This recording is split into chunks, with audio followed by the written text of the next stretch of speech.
He has taken part in 14 expeditions for 22 years in Vietnam, exploring 250 kilometers of previously unmapped caves throughout the country. He was among the first to discover the value of Phong Nha Kẻ Bàng and quietly contributed to UNESCO's recognition of Phong Nha Kẻ Bàng as a World Natural Heritage Site. In 2006, his team received certificates from Quang Binh Committee in appreciation of their work for the people of Quang Binh.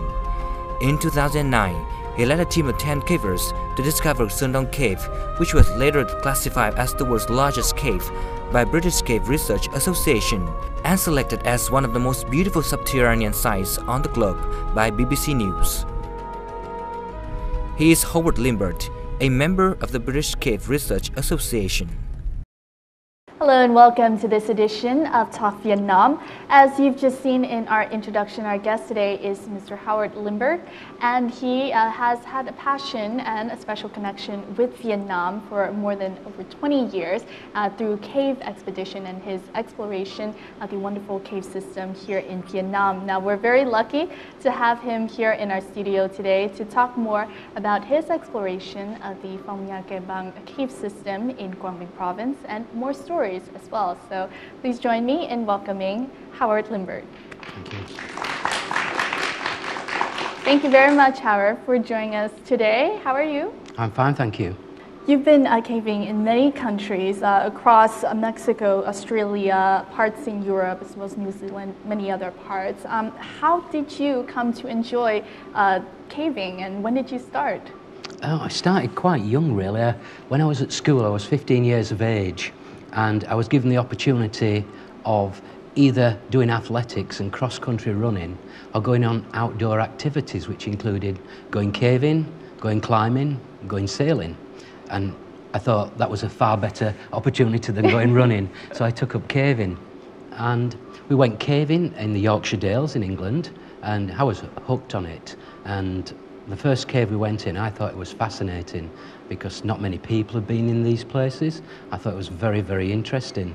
So I then joined a pothole club, a caving club in England, and I continued caving regular. It used to be once a week, and then it went twice and 3 times a week. Become a lifelong passion, basically. Just hooked on going caving, yeah. And now talking about Vietnam, you came to Vietnam first in 1990, and ever since then you've made around 14 caving expeditions in all.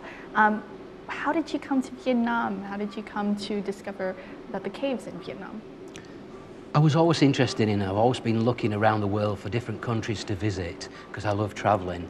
And I've been to Mexico, Borneo, and myself, my wife, and many of our friends really wanted to go to Asia to go caving. So I wrote to a number of universities. I wrote to one in Laos, one in Burma, and one in Vietnam. And we got a very positive response from Hanoi University of Science, and so they invited us along, and so we came across in 1990 as the first team that's ever been caving in Vietnam, and so we came across 10 people, joined with Hanoi University of Science. Yes, tell us about this first expedition in conjunction with the Hanoi University of Science. Where did you go? What did you discover? Well, when we came, we knew very little about Vietnam because nobody had ever been to Vietnam, and certainly we had no idea of the geology. And Hanoi University of Science had geologists, which was a massive, massive benefit. And they came up with an itinerary, a plan of where we should visit.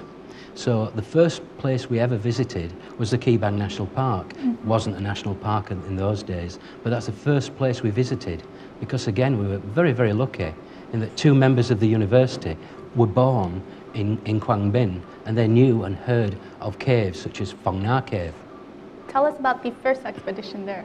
Our first expedition was in 1990. When we got down to a village called Phong Nha Village, we went in a boat and they took us into the now famous Phong Nha Cave. Many, many local people had lived in Phong Nha Cave in the entrance during the American War. But we went further in the cave than anybody had ever been before. And we explored this cave for 8 kilometres, a huge river cave. It was the most exciting, most tremendous cave we'd ever visited in our lives. Wow. And it still is a wonderful cave, is Phong Nha. It's a very, very beautiful cave. And now this Phong Nha Cave is very popular now here in Vietnam. Now, after the first visit, Howard and his team were able to explore Phong Nha Cave and uncover many of the wonderful features and values that were later featured in the Lonely Planet guidebook. Slowly, more tourists came here, and the Phong Nha Cave National Park was given the World Heritage status, and that has helped to very much improve the lives of the people living in this area, and we'll see how in the following. It's been nearly 10 years since Phong Nha Kẻ Bàng National Park was recognized as a World Heritage Site by UNESCO, thanks to its geomorphic features of considerable significance. The park has attracted a total number of 3 million tourists so far, creating jobs for 2,600 local people and contributing to raising the living standards here. Son Trạch Commune has become a perfect location for adventurous cavers. Từ ngày có di sản thì ngoài cái việc bảo tồn ra thì chúng tôi đã đưa một số cái hang động vào để mà phục vụ du lịch. Thì do vậy là cái người dân địa phương được có việc làm, cũng như là triển khai một số dự án để bảo vệ di sản thì tăng cường cái nhận thức người dân và người ta hiểu rõ hơn cái cần phải bảo vệ di sản. Thì do vậy là thực sự mà nói từ ngày được công nhận di sản thế giới thì cái vườn quốc gia Phong Nha Kẻ Bàng là thực sự là có nhiều đổi thay, và đặc biệt là người dân là đời sống được nâng lên và cái trách nhiệm của họ bảo vệ di sản ngày càng tốt hơn. No one can feel that difference better than the Limberts, who have regularly traveled around Son Trạch during the last 22 years. So when we first came here in 1990, it was just a small road here and down to the ferry over the river and a few bars here. And we used to have to collect water from the river and wash in the river. And we had the committee room just here. We used to sleep in the committee room, and no Phong Nha tourists, nothing here at all. And one small war memorial over there, and that was it. It was more difficult then because we had to cook all our own food, do our washing up, and there wasn't much food in the market, so we had to bring a lot of food and sleep on the floor with mosquito nets and no electricity, no lights. Very different.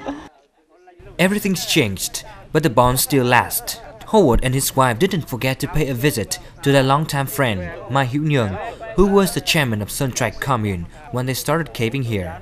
Tôi không làm việc nữa rồi, vì tuổi đã già, tóc đã bạc rồi, về với đời thường, nhưng mà rất là nhớ là ông bà này, bởi vì tuy là sống rất xa, từ châu Á đến châu Âu, nhưng mà tình cảm là vẫn rất là tốt giữa Vương quốc Anh với đất nước Việt Nam. It really was with his help over the first 4-8 years that we would never manage without it. Hanoi University, Mr. Nguyen, the president, we're good friends. We've known him for a long time, and we're really happy that we could help out in any way.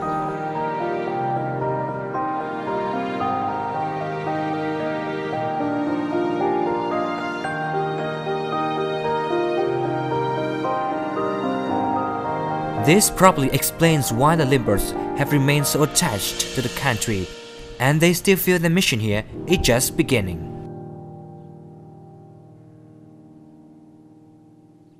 You have been here since 1990, and obviously you've witnessed a lot of changes in this area since then. How would you say the lives of the people here have changed throughout the years, especially with the unleashing of all the tourists coming in the area? Massively, huge changes in the lives of the people, especially in Son Trạch, Phong Nha villages in the Bo Tak district. When we first came in 1990, the people were very poor. Very little food about, no electricity, no really good sanitation, certainly no good road systems, and now massive changes, certainly in the last 5-10 years. The biggest improvement I've seen is in the health. When we originally came, there was a lot of people very sick, and in fact quite a lot of people died when we first came in 1990 with malaria. Malaria was a big problem in that area. A lot of people went into the jungle, and they often contracted malaria. Lots of mosquitoes at the time. There were lots of bomb craters from the war, which was full of water, so a lot of stagnant water, so a lot of mosquitoes. But recently, a lot of work has gone on, and there's very few cases now of malaria. So massive improvements. Exactly, and I understand that during this first visit in 1990, obviously you came right after a lot of people had passed away in the area because of malaria, and later on you had helped in bringing help. Is that right? Yes, we did, because I work in the health service back in the UK, and my speciality by chance was malaria diagnosis, and I had quite a few contacts with doctors who specialised in treatment of malaria. And again, when we came on our next expedition, we brought a consultant haematologist who specialised in malaria, and we taught one or two nurses how to diagnose and how to treat. And along with a little bit of money from tourism that was starting to slowly come into the villages, that was hopefully going to be put towards a small health centre. And just basic education made a huge difference. Back to more about the caves. Yeah. During these different expeditions that you've been to Vietnam, about 14, you went with your wife and Yes. also your team. Yeah. And you were basically able to discover many of the caves that people probably hadn't been in, like Phong Nha Cave. What are some of the other caves that you were able to discover? One of the most famous caves that we found was a cave called the Hang Vom system, which now is a tourist cave, and they now call it Paradise Cave. The Paradise Cave. We discovered it from the inside in 1992. And that cave is a very long cave system. Again, like Phong Nha, it's very beautiful. It's got a nice river in, and that is a very serious cave. It takes a long time to get to the end of the cave. It takes about 7-8 days to get to the end of the cave. And in 1997-98, I came along with Hanoi University, and we explored the far reaches of that cave. And that was very exciting. We learned that in the quest to uncover the beauty of the cave system here in Vietnam, that in 2009, Howard and his British caving team, assisted by the friends from the Hanoi University of Science, were able to be the first to explore inside the world's largest cave passage in the heart of the Vietnamese jungle at Hang Son Doong, or the Son Doong Cave. Let's take a look at this very amazing discovery. Hidden in a deep jungle of Son Trac Commune, Bo Trac District, Quang Binh Province, Son Doong Cave was classified as the largest cave in the world. The entrance to the cave was found by a local man named Ho Khanh in 1990. However, back then he was too afraid of the cave to delve inside. Các hang động khác nó cảm thấy bình thường, nhưng hang động này khi này bước vào cửa nó là cảm thấy thay đổi không khí và người rung rợn. Vì lúc nào 24/24 lúc nào cũng có gió và sương mù. Đấy, cho nên và mình thấy dù nó móc rêu với dù tiếng gầm của suối chảy, cho nên khả năng là hang này sẽ hang lớn. In 2009, they discovered that the cave was more than 200 meters wide and about 150 meters high, measuring approximately 8 kilometers.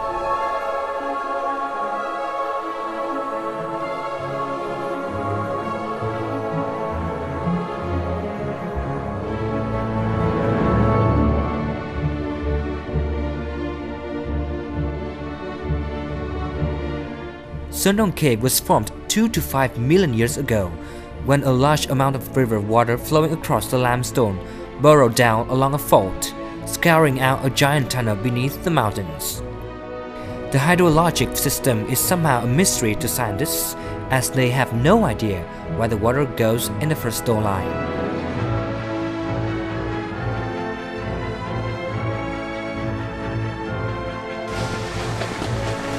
The karst landscape in Son Doong Cave is an extremely complex and ancient one, with high geodiversity and some geomorphic features of considerable significance.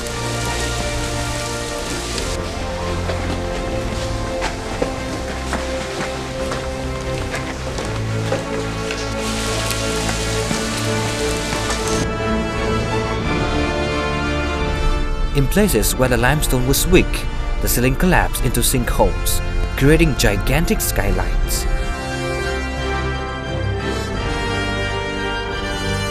This tiny jungle, nicknamed the Garden of Eden, is truly a lost world to humankind, with 100-foot tall trees, lianas, and burning nettles. For cavers like the Limberts, discovering a cave as big as Son Doong is like finding a previously unknown Mount Everest underground.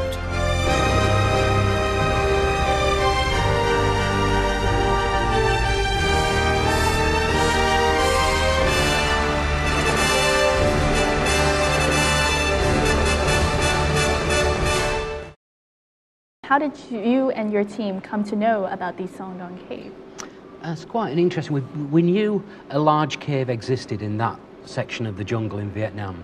The reason why we knew that is that we found a very large cave near Son Doong, and we knew Phong Nha was also a very large cave, and there was a gap in the map. So we knew there must be a cave, and we kept asking our guides, can you find us a cave there, because we think it'll be a very, very big cave. And a friend, one of our main guides, a man called Mr. Ho Kang, he, as a young child, he went into the jungle searching for wood, animals and various things like that. He was very, very poor. I believe his father had died, so he was very, very poor, so he had to go into the jungle to survive, really. And he was caught in the jungle in a very, very bad thunderstorm, and so he sheltered in an alcove under a cave.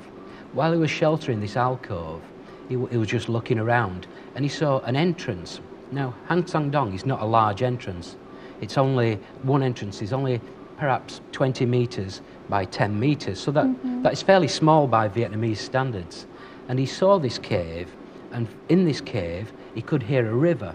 He could listen, he could hear a river down at the bottom, and it had a very strong wind coming out of the cave.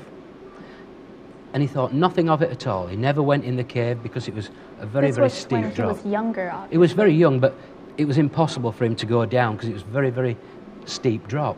So he thought nothing of it for many years. And then he joined us on expeditions when we came, and I was asking him, do you know a cave there? Any cave that have got a big wind or a river? And he said, yes, I know a cave. I found it in 1981. And he searched and searched and searched, and he couldn't find it. And he went back by himself in his own time, and it's a long walk, 2-3 days walk to the entrance. He went back and he found it. And when we came back in 2009, he came to me and met me and said, I found the cave again, would you like to go visit? I found the entrance. And so we went along, and there we are, Hang Son Doong. Wow, so Ho Kang could be considered as the first person to discover the cave entrance to the 2009 expedition. How did you feel coming into this huge subterranean space? Well, nowadays we've got very, very powerful lights, and we can see many, many hundreds of meters, but Son Doong is just so big, even our new powerful lights, we couldn't see the roof. And we didn't know just how big Son Doong was. And when we found Son Doong, we didn't know it was the largest cave passage in the world. We knew it was very big, but we had no idea until we did an accurate measurement. And it's only when we did an accurate measurement of the cave, and then we looked up on the wonderful internet, and we found that it was the largest cave passage in the world. A bit further, Jonathan. For this expedition, they need to use a more sophisticated way of measuring the cave's size. Cave surveying used to be a primitive process where everything was done by hand. Now, digital laser readings cut out the tedious legwork and provide precise measurements. They must survey every part of the cave, and every measurement must be exact to the nearest centimetre. When it comes to claiming the title World's Biggest Cave, it's length, height and breadth that counts for Limbert and his team. The laser sends a beam across to a designated point called a survey station, which sims marks with a small light disc. They measure distance, height and angle. It's painstaking work. 29.9 minus 3, 0.99. Left side.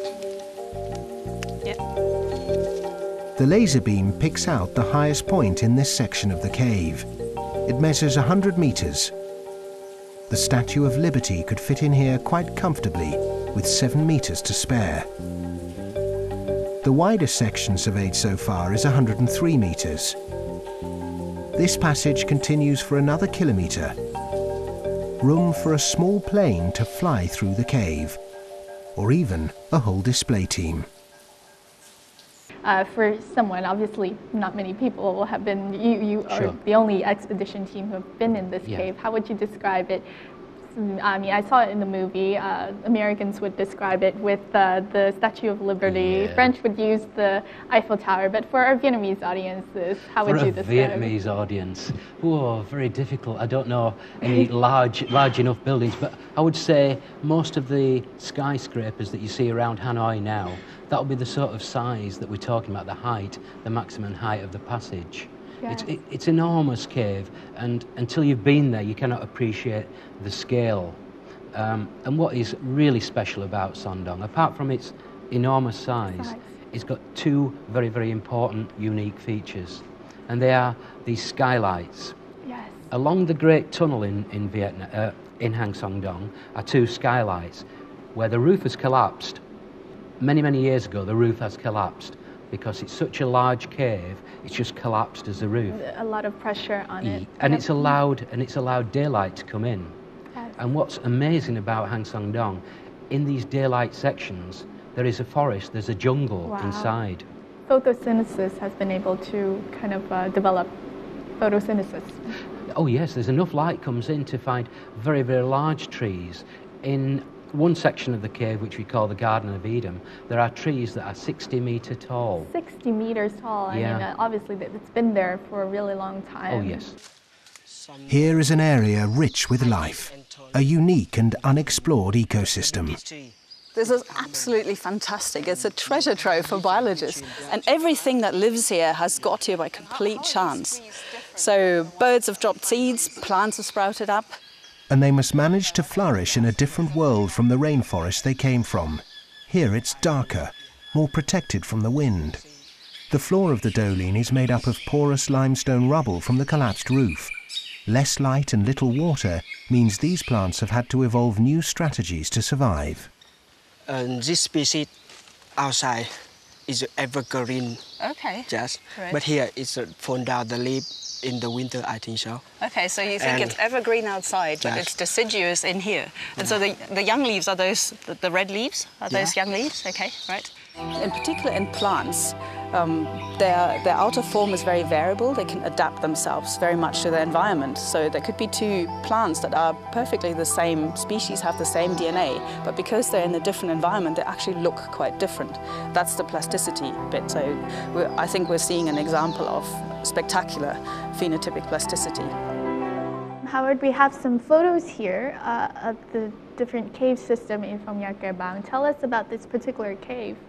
This cave is called Ang En, Swift Cave, which Hang we En. discovered in 1994.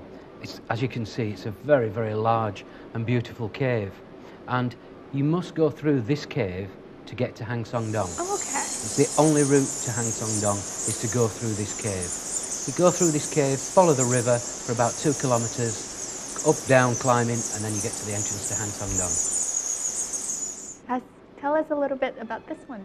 Right. This is a picture that was taken by Karsten Peter, the National Geographic photographer. Really, really beautiful shot. This is in Hang Son Doong. This is one of the large underground dark chambers in Hang Son Doong. And this photograph took 5 hours to take. 5 hours? 5 hours to take that photograph. Wow. There's many, many people in there. There's probably 15 people with very, very powerful lights to light up this. And it's 5 hours. 5 hours to take a photograph. Wow. And where in particular is this? Is this within the 5 kilometers that it takes to get to the Great Wall of Vietnam? That's correct. Yeah, that's correct. Wonderful. And how about this one? Yeah, this one is a very interesting one. That's my wife on top of that stalagmite there. That's Debbie. That's Debbie, yes. And the distance from my wife to the daylight there is 1.5 kilometres. 1.5 kilometers? It takes about an hour, 2 hours to walk to the daylight. Wow. I know it doesn't seem far. It doesn't. This was taken with a telephoto lens, but this is a very large part of the cave, and it's amazing scale in this cave. And a very interesting calcite formation as Beautiful, well. fantastic calcite formation stalagmites. This one is one of the tallest, if not the tallest in the world. We've measured this at over 75 metres tall. That's very, very large.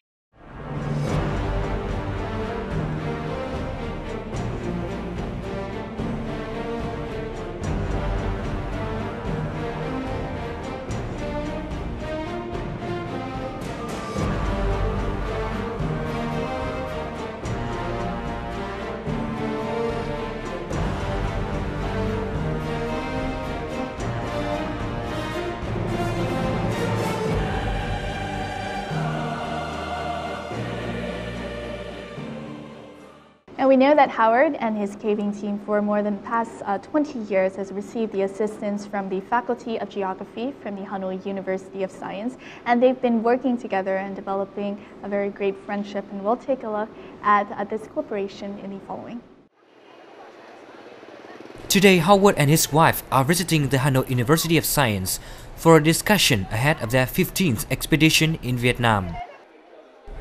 The Faculty of Geography is a familiar place since they have been cooperating with the scientists here for the last 2 decades.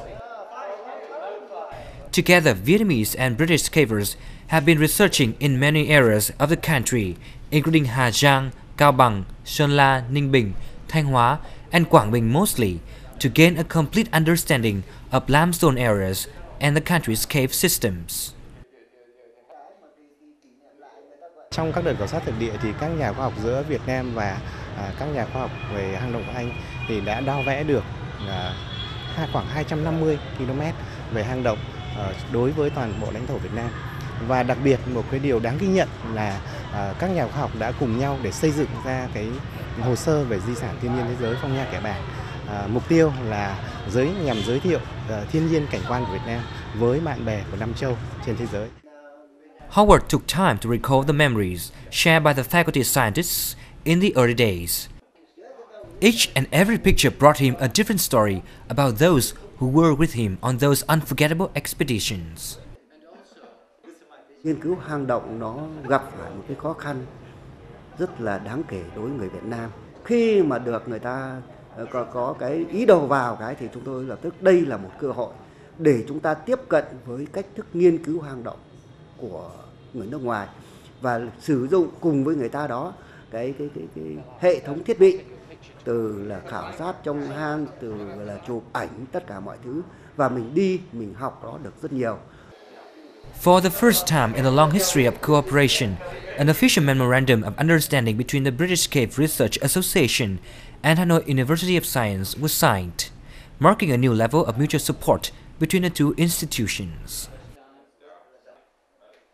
Với cái sự ký kết này thì chúng tôi nghĩ rằng trong tương lai chúng tôi sẽ tiếp tục hoạt động, tiếp tục cộng tác với nhau chặt chẽ hơn nữa để mà khám phá ra nhiều điều kỳ thú và bí ẩn của các cái hang động Việt Nam. Now, as you've seen in the previous clip, Howard and his team are assisted by his good friends from the Hanoi University of Science, the Faculty of Geography. In our show today, we have the very honor of welcoming Associate Professor Nguyễn Hiệu, who is also the Deputy Dean of the Faculty of Geography, to join us and share his stories. And now, Dr. Hiệu is also taking the lead within the efforts to assist Howard and his team in future endeavors and expeditions. So please join me in welcoming Dr. Hiệu to our show. Could you please share with us about your current role in the assistance to Howard and his team? Cùng Howard là cùng một đội, bởi vì là đấy là một cái chương trình hợp tác của giữa Hội hang động Hoàng gia Anh với cả bên trường khoa học tự nhiên, là cụ thể là khoa địa lý nơi tôi công tác. Cho nên là khi làm việc thì chúng tôi là trong cùng một đội. How long have you yourself been working in this project, since the beginning, since 1990 or later on? Không, thực sự tôi bắt đầu tham gia cùng với đoàn là từ năm 1997 sau khi mà tốt nghiệp, và cho đến nay là được 15 năm. 15 years, so almost all the way. Nearly all the way. Yeah. Yes. Could you please give us your overall assessment of the outcome of the project so far? Các cái kết quả mà nghiên cứu về hang động của Việt Nam thì có thể nói là nếu mà kể ra sơ sơ ấy, thì thấy nó sẽ là một cái thành quả rất là vĩ đại. Gần 250 km hang ở trên lãnh thổ Việt Nam được khám phá và đo vẽ. Thứ hai là khám phá được một cái hang sông dài nhất thế giới là hang Kerry, gần 19 cây số. Rồi phát hiện ra hang Son Doong là hang lớn nhất thế giới mà trong chương trình chúng ta đã nghe ông Howard nói rất là nhiều. Rồi các kết quả đó là một cái phần rất là quan trọng trong việc là xây dựng cái hồ sơ di sản thiên nhiên thế giới Phong Nha Kẻ Bàng. Và bên cạnh đó thì cùng với đấy thì ví dụ Nhật đoàn đã cùng với cả kênh truyền hình National Geographic, rồi kênh truyền hình Kyodo của Nhật Bản, rồi tạp chí của National Geographic thì đã truyền tải những cái hình ảnh của Việt Nam nói chung và của các cái hang động, đặc biệt hang Son Doong ra trên 200 quốc gia trên thế giới và hàng triệu độc giả. Có thể nói đấy là một cái thành quả hết là sức lớn lao. Và có lẽ là trong chương trình này thực sự phải nói lời cảm ơn tới ông Howard. Bởi vì nếu không có đoàn hang động Hoàng gia Anh thì có lẽ những thứ mà chúng ta nhìn thấy hôm nay ở đây sẽ không bao giờ chúng ta được nhìn thấy cả, mà đó là ngay là tài sản của đất nước chúng ta. Now we know that over the past year, the past 20 years, the Hanoi University of Science and the British Royal Cave Association have fostered a non-profit partnership. What about the direction this work is going in the future? Where do you see it? Trước cái đó thì sau hơn 20 năm hợp tác như vậy thì vừa rồi đấy trường đã ký hợp tác chính thức, một biên bản chính thức ghi nhớ với cả đoàn hang động Hoàng gia Anh để ghi nhận những cái kết quả sau hơn 20 năm hợp tác và đề ra những cái phương án cho cái thời gian tới. Thế thì ngoài cái việc là đo vẽ khám phá những cái hang động và góp phần quảng bá những hình ảnh về Việt Nam mà nói chung và về hang động nói riêng đấy, thì sẽ có những cái tìm kiếm, ví dụ như tìm kiếm những cái quỹ, rồi tìm kiếm những cái dự án mà liên quan đến hang động đấy, rồi liên quan đến những cái nghiên cứu ở trong vùng Castor để mà có thể là cùng với cả đoàn hang động Hoàng gia Anh để có thể thực hiện các cái dự án đó, để có một cái nguồn tài chính cung cấp cho để cái công tác nghiên cứu về hang động nó sẽ phát triển hơn. Thế rồi là ngoài cái việc đấy thì còn phải tham gia vào ví dụ như hỗ trợ đào tạo.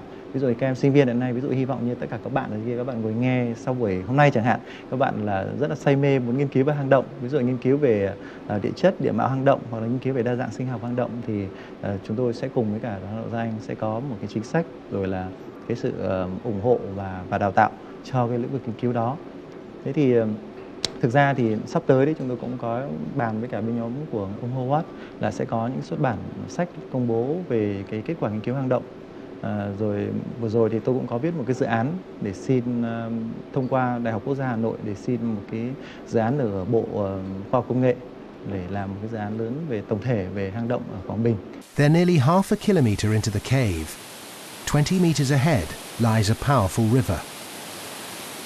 This river runs like a main artery through the first part of the cave. Even at its lowest, 10 cubic meters of water pour by this point every second.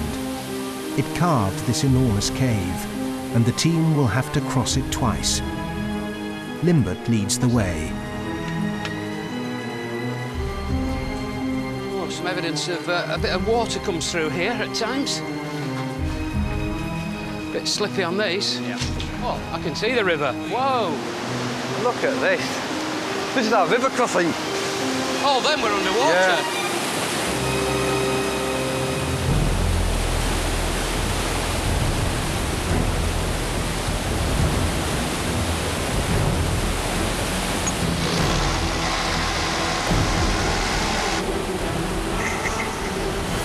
It's life and death, really. So, I mean, it has to be right. Worst case scenario, one of these pops, you've got to back up. That's why you've got to put, make it as safe as possible, really. In full flow, the river could sweep any one of the cavers off their feet. And there's another danger. If it floods, it could rise well above their heads, cutting off their escape route. So have you seen in that clip, we can understand how dangerous it is when you're, exploring caves, not just the Son Doong, but all of the caves. Can you tell us more in your expeditions together? What are some of the dangers, or what are some of the stories that you've been through in terms of kind of braving through the roughness of all this caving? Nói về những cái mà thực sự gọi là dangerous ở trong hang á, thì gọi là cái thường mà mọi người quan niệm ấy, thì có lẽ là nó hơn thế nhiều. Nhưng nếu nói mà ảnh hưởng đến có thể là dẫn đến cái nguy hiểm về tính mạng ấy, thì nó có nói chung là có thể nói là rất là nguy hiểm. Đây có thể nói là một cái loại hình nếu mà xếp vào du lịch thì người ta gọi là xếp vào du lịch mạo hiểm ạ.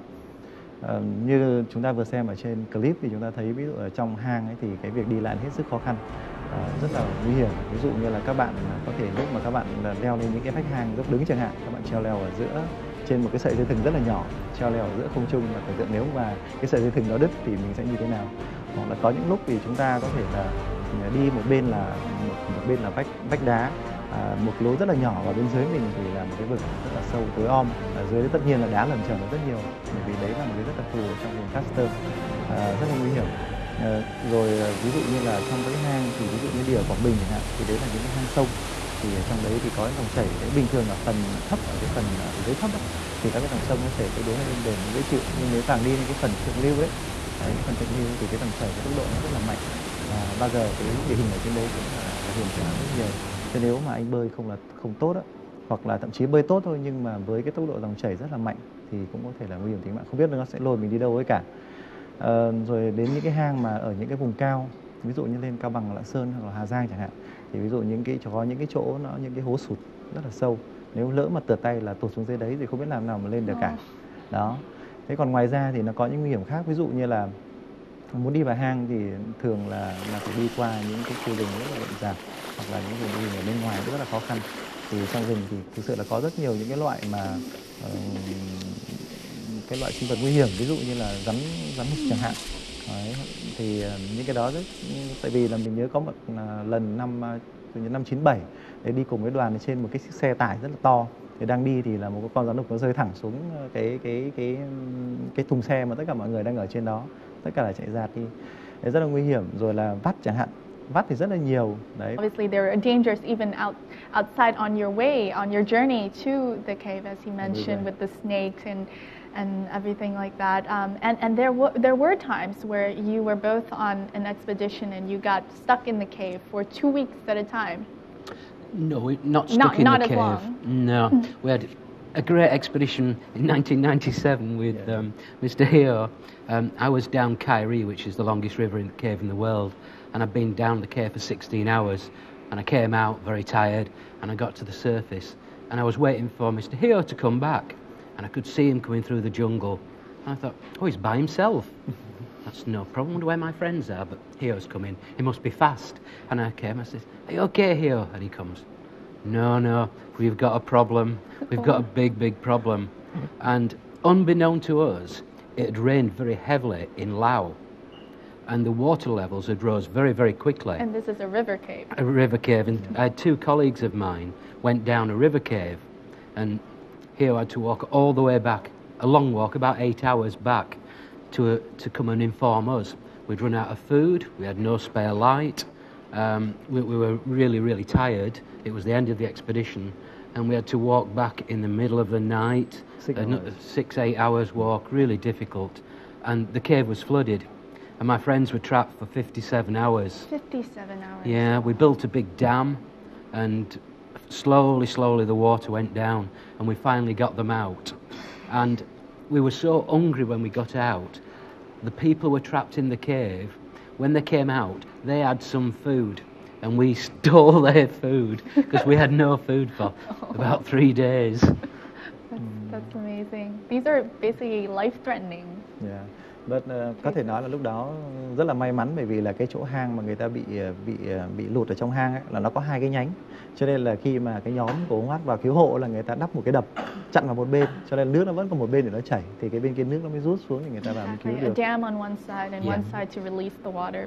Yeah, we tried to divert the water.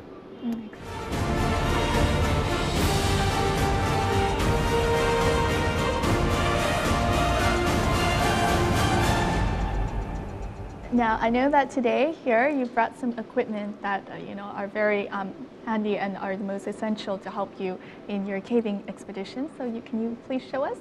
Yeah, sure.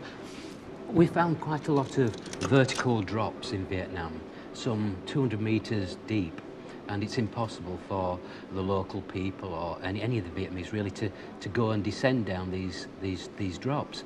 But with modern equipment that we possess, we're able to do that. And this is just a small example of some of our equipment. This is our harness that we can actually get in. We can sit in this harness. Okay. But if there's any vertical drops, you need to be able to descend the rope by abseiling. And we have devices such as this. These are friction devices. And they slow you down so you can slowly descend the rope. And when you get to the bottom, you've often got to go up again. So you need devices such as this. And I'll just give you a little example. Mr. Heo, can you just hold that for me? If that was a rope, imagine that was a rope, I can clip this to the rope, attach it to the rope, it will go that way, but it will not go that way. So if I attach them to me, I can climb slowly up the rope. but it doesn't slide down. It doesn't, not all the time, it doesn't slide down. Sometimes, but not always. If they're new and very clean, they're very, very good. So we use these ascenders to climb the rope. And thank you. In Vietnam, we have got over 1,500 meters of rope because there are many, many vertical drops we're finding. And so we use a lot of rope. As well as that, we use other specialist equipment like drills. Because we have to drill holes into the rock for anchors. Create bolts as well. Correct. In order to, yeah. like the Great Wall of Vietnam, you Correct. needed boats in order to climb that. To climb that wall, we use a lot of drill power bolts, and then we clip into the bolt and slowly, slowly climb up.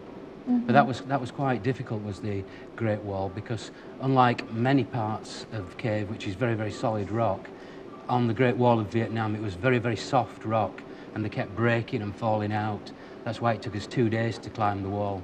Exactly. It was quite a long time, quite hard work. Now we know the preservation of the values of natural heritages in Vietnam, as well as in the world, is very important. And with what you found here, it presents so much potential. And there's going to be a lot of more tourism coming to the area. But how do you balance between tourism and the natural preservation side of it?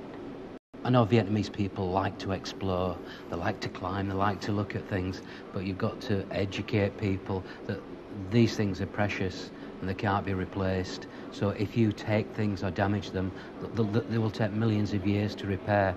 This is very important to put across to the public, that these caves are very, very fragile environments, extremely fragile. So it's important they are preserved and conserved.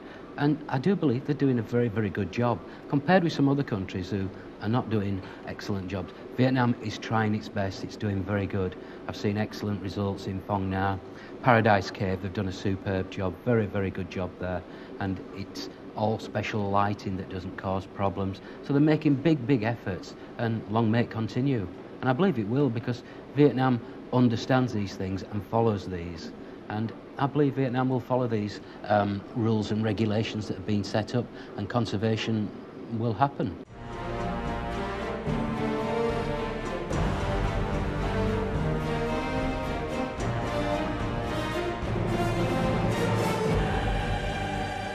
Thank you very much for joining us, and we wish you all of the best in your future endeavors to bring more interest in terms of research and exploring these wonderful cave systems here in Vietnam. Thank you. Thank you. And that was our edition of Talk Vietnam today with Howard Limbert and Dr. Nguyễn Thiệu from the Hanoi University of Science. We hope that you've opened your eyes on more about the story behind the wonderful cave system we have here in Vietnam, and that you one day will have a chance to visit the Phong Nha Cái Bang system if you haven't. Thank you very much, and we'll see you more next time here on Talk Vietnam.